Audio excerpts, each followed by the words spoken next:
Hello everyone, welcome back to SRG study. स्वागत है आप सभी का एक बार फिर से आपके अपनी यूट्यूब चैनल एसआरजी स्टडी में। सो फ्रेंड, आज के इस वीडियो में हम लोग पढ़ने जा रहे हैं क्लास 9th की एनसीईआरटी क्षितिज से चैप्टर नंबर 3 है, श्याम चरण दुबे द्वारा लिखित है, उपभोक्तावादी संस्कृति। यदि इस चैनल पे आप नए हैं तो चैनल को सब्सक्राइब कर लीजिएगा। अगर आपको वीडियो पसंद आएगी तो उसको लाइक करिएगा, शेयर करिएगा।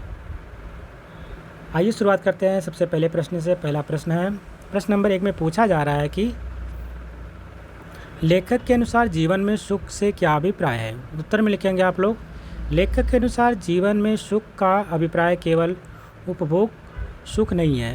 विभिन्न प्रकार के मानसिक, शारीरिक तथा सूक्ष्म आराम भी सुख कहलाते हैं, परंतु आजकल लोग केवल उपभोग के साधनों को भोगने को ही सुख कहने लगे हैं।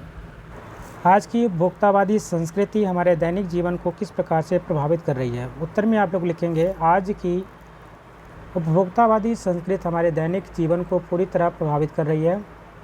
आजकल उपभोक्तावादी संस्कृति के प्रचार प्रसार के कारण हमारी अपनी सांस्कृतिक पहचान, परंपराएं, आस्थाएं घटती जा रही हैं। हमारे सामाजिक संबंध संकुचित होने लगा है।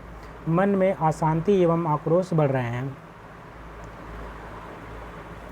आज के तंत्र पर विज्ञापन हावी है। परिणामता है हम वही खाते पीते हैं और पहनते ओढ़ते हैं जो आज के विज्ञापन हमें कहते हैं। उपभोक्तावादी संस्कृति के कारण हम धीरे धीरे उपभोग के दास बनते जा रहे हैं। सारी मर्यादाएं और नैतिकताएं समाप्त होती जा रही हैं तथा मनुष्य स्वार्थ केंद्रित होता जा रहा है। विकास का लक्ष्य हमसे दूर होता जा रहा है। हम लक्ष्यहीन हो रहे हैं। पर में आपको आज से स्पष्ट करना है। वाक्य इस प्रकार से दिया है, जाने अनजाने आज के माहौल में आपका चरित्र भी बदल रहा है और आप उत्पाद को समर्पित होते जा रहे हैं। इसका आशय इस प्रकार से लिखेंगे आप लोग। उत्तर में लिखेंगे, उपभोक्तावादी संस्कृति का प्रभाव अप्रत्यक्ष है। इनके प्रभाव में आकर हमारा चरित्र बदलता जा रहा है। हम उत्पादों का उपभोग करते करते न केवल उनके गुलाम होते जा रहे हैं, बल्कि अपने जीवन के लक्ष्य को भी उपभोग करना मान बैठे हैं। आज हम भोग को ही सुख मान बैठे हैं। दूसरा आप देखेंगे 4.2 में क्वेश्चन नंबर, इसमें पूछा जा रहा है कि प्रतिष्ठा के अनेक रूप होते हैं, चाहे वे हास्यास्पद ही क्यों ना हो। इसका आशय इस प्रकार से है, सामाजिक प्रतिष्ठा विभिन्न प्रकार की होती है, जिनके कई रूप तो बिल्कुल विचित्र हैं। हास्यास्पद का अर्थ है हंसने योग्य। अपनी सामाजिक प्रतिष्ठा को बढ़ाने के लिए ऐसे ऐसे कार्य और व्यवस्था करते हैं कि अनायास हंसी फूट पड़ती है। जैसे अमेरिका में अपने अंतिम संस्कार और अंतिम विश्राम स्थल के लिए अच्छा प्रबंध करना ऐसी झूठी प्रतिष्ठा है जिसे सुनकर हंसी आती है। रचना अभिव्यक्ति से प्रश्न नंबर 1 है। इसमें प्रश्न नंबर 5 में पूछा जा रहा है कि कोई वस्तु हमारे लिए उपयोगी हो या ना हो, लेकिन टीवी पर विज्ञापन देखकर हम उसे खरीदने के लिए अवश्य लालायित होते हैं, क्यों। उत्तर में लिखेंगे, विज्ञापनों का प्रभाव अत्यंत सूक्ष्म तथा सम्मोहक होता है। विज्ञापन की भाषा बहुत ही मोहक होती है। प्रचार तंत्र वाले अपनी चिकनी चुपड़ी बातों, दृश्यों और ध्वनियों के माध्यम से हमें प्रभावित करते हैं। अधिकतर विज्ञापन हमारे अंदर भ्रम और उस वस्तु के प्रति आकर्षण पैदा करते हैं। हम वही खरीदते हैं जो विज्ञापन हमें दिखाता है। विज्ञापन से हम अनुपयोगी वस्तुएं खरीदने के लिए लालायित हो जाते हैं। क्वेश्चन नंबर नेक्स्ट है, आपके अनुसार वस्तुओं को खरीदने का आधार वस्तु की गुणवत्ता होनी चाहिए या उसका विज्ञापन। तर्क देकर स्पष्ट करें। तो इसमें उत्तर में लिखेंगे आप लोग, निश्चित रूप से वस्तुओं को खरीदने का आधार उसकी गुणवत्ता होनी चाहिए, क्योंकि अधिकतर विज्ञापन हमारे मन में वस्तुओं के प्रति भ्रामक का आकर्षण पैदा करते हैं। अधिकतर विज्ञापन आकर्षक दृश्य दिखा करके गुणहीन वस्तुओं का प्रचार करते हैं। विज्ञापनों के माध्यम से हम किसी वस्तु के गुण दोष की सच्चाई नहीं जान सकते हैं।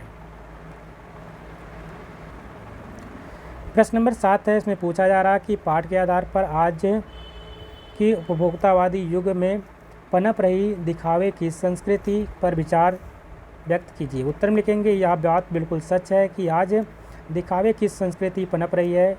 आज लोग अपने को आधुनिक से अत्याधुनिक और कुछ हटकर दिखाने के चक्कर में कीमती से कीमती सौंदर्य प्रसाधन, म्यूज़िक सिस्टम, मोबाइल फ़ोन, घड़ी और कपड़े खरीदते हैं। समाज में आजकल इन चीज़ों से लोगों की हैसियत आकी जाती है। यहाँ तक कि लोग मरने के बाद अपनी कब्र के लिए लाखों रुपए खर्च करने लगे हैं ताकि वे दुनिया में अपनी हैसियत के लिए पहचाने जा सकें। यह दिखावे की संस्कृति नहीं है तो और क्या। दिखावे की संस्कृति के बहुत से दुष्परिणाम अब सामने आ रहे हैं। इससे हमारा चरित्र स्वतः बदलता जा रहा है। हमारी अपनी संस्कृति, पहचान, परस्पर आस्थाएं घटती जा रही है। हमारे सामाजिक संबंध संकुचित होने लगा है। मन में अशांति एवं आक्रोश बढ़ रहे हैं। नैतिक मर्यादाएं घट रही हैं। व्यक्तिवाद, स्वार्थ, भोगवाद आदि कुप्रवृत्तियां बढ़ रही हैं। अगला प्रश्न है कि आज की उपभोक्ता संस्कृति हमारे रीति रिवाज और त्योहारों को किस प्रकार से प्रभावित कर रही है। अपने अनुभव के आधार पर एक अनुच्छेद लिखिए। उत्तर में लिखेंगे आज के उपभोक्ता संस्कृति ने हमारे रीति रिवाजों और त्योहारों को प्रभावित कर रखा है। त्योहारों का मतलब दूसरे से अच्छे लगने की प्रतिस्पर्धा हो गई है। नई नई कंपनियां जैसे इन मौके की तलाश में रहती हैं। त्यौहार के नाम पर ज़्यादा से ज़्यादा ग्राहक को विज्ञापन द्वारा आकर्षित करें। पहले त्यौहार में सारे काम परिवार के लोग मिलजुल कर करते थे। आज सारी चीज़ें बाज़ार से तैयार खरीद ली जाती हैं और बचा कुचा काम नौकरों से करवा लिया जाता है। आगे देखते हैं। अब भाषा से कुछ क्वेश्चन यहाँ पे हैं। जैसे यहाँ पे दे रखा है, धीरे धीरे सब कुछ बदल रहा है। इस वाक्य में बदल रहा है क्रिया है। जो बदल रहा क्या है? यह क्रिया है। यह क्रिया कैसे हो रही है? धीरे धीरे हो रही है। अतः धीरे धीरे क्रिया विशेषण है। जो शब्द क्रिया की विशेषता बताते हैं उन्हें हम क्या कहते हैं? क्रिया विशेषण कहते हैं। जहाँ वाक्य में हमें पता चलता है क्रिया कैसे, कब, कितनी और कहाँ हो रही है, वहाँ वह शब्द क्रिया विशेषण कहलाता है। ऊपर दिए गए उदाहरण को ध्यान में रखते हुए क्रिया विशेषण से युक्त 5 वाक्य पाठ में से छाट करके लिखिए। आइए देखते हैं 5 वाक्य इस प्रकार से है। उत्तर लिखेंगे धीरे धीरे सब कुछ बदल रहा है। धीरे धीरे यहाँ पे शब्द क्या है? रीतिवाचक क्रिया विशेषण है। सब कुछ ये क्या है? ये परिमाणवाचक क्रिया विशेषण। दूसरे में देखेंगे दूसरा वाक्य इस प्रकार से आपको लुभाने के लिए जी तोड़ कोशिश में निरंतर लगी रहती है। निरंतर यहाँ पे आपका रीतिवाचक क्रिया विशेषण है। आगे अगला वाक्य है सामंती संस्कृति के तत्व भारत में पहले भी रहे हैं। पहले क्या है? एक कालवाचक क्रिया विशेषण है। अमेरिका में आज जो हो रहा है कल वह भारत में भी आ सकता है। आज और कल जो यहाँ पे एक कालवाचक क्रिया विशेषण है। हमारे सामाजिक सरोकार में कमी आ रही है। यहाँ पे क्या है? परिमाणवाचक क्रिया विशेषण है। धीरे धीरे, जोर से, लगातार, हमेशा, आजकल, कम, ज़्यादा, यहाँ, उधर, बाहर, इन क्रिया विशेषण शब्दों का प्रयोग करते हुए वाक्य बनाइए। आइए देखते हैं। इधर आप लिख लीजिएगा क्रिया विशेषण, इधर वाक्य। पहला आपका क्रिया विशेषण है धीरे धीरे। धीरे धीरे से बनाएंगे। धीरे धीरे मेरा उससे परिचय हुआ। जोर से क्रिया विशेषण से एक शब्द बनाएंगे, वह सब एक वाक्य बनाएंगे। वाक्य इस प्रकार से पानी जोर से बरस रहा है। लगातार से बनने वाला वाक्य है लगातार पानी बरस रहा है। हमेशा से बनने वाला वाक्य है संजना हमेशा दौड़ती है। आजकल से बनने वाला वाक्य है राजू आजकल प्रतिदिन अभ्यास करता है। कम से बनने वाला आपका वाक्य हो जाएगा हमारा दुख उसके सामने बहुत कम है। ज़्यादा से बनने वाला वाक्य इस प्रकार से है आज मैं कुछ ज़्यादा खा गया था।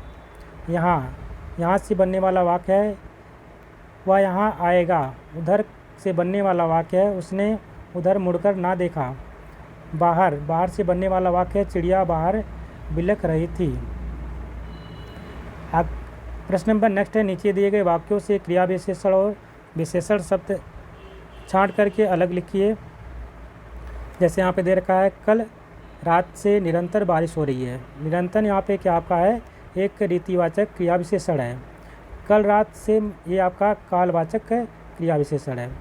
उसी प्रकार से अगला देखते हैं, पेड़ पर लगे पके आम देखकर बच्चों के मुंह में पानी आ गया। पके यानी आम जो है कैसा है, पका हुआ, इसकी विशेषता बता रहा है, तो क्या हो गया, विशेषण हो गया। मुंह में ये क्या स्थानवाचक क्रिया विशेषण है। मुंह जो आपका है वो स्थानवाचक क्रिया विशेषण है। उसी प्रकार से अगला वाक्य है, रसोई से आती पुलाव की हल्की खुशबू से मुझे जोरों की भूख लग आई। हल्की यहाँ पे आपका विशेषण शब्द है। सब जोरों की यहाँ पे रीतिवाचक क्रिया विशेषण है। उतना ही खाओ जितनी भूख है। इस वाक्य में देखते हैं, उतना और जितना ये क्या है, दोनों परिमाणवाचक क्रिया विशेषण है। विलासिता की वस्तु से आजकल बाजार भरा पड़ा है। आजकल जो है ये क्या है, कालवाचक क्रिया विशेषण है। बाजार आपका क्या है, स्थानवाचक क्रिया विशेषण। इस प्रकार से आपका चैप्टर कंप्लीट होता है। आशा करते हैं आपको वीडियो अच्छी लगी होगी। यदि वीडियो पसंद आए इसको लाइक करिएगा, शेयर करिएगा और चैनल पे नए हैं तो चैनल को सब्सक्राइब भी कर लीजिएगा।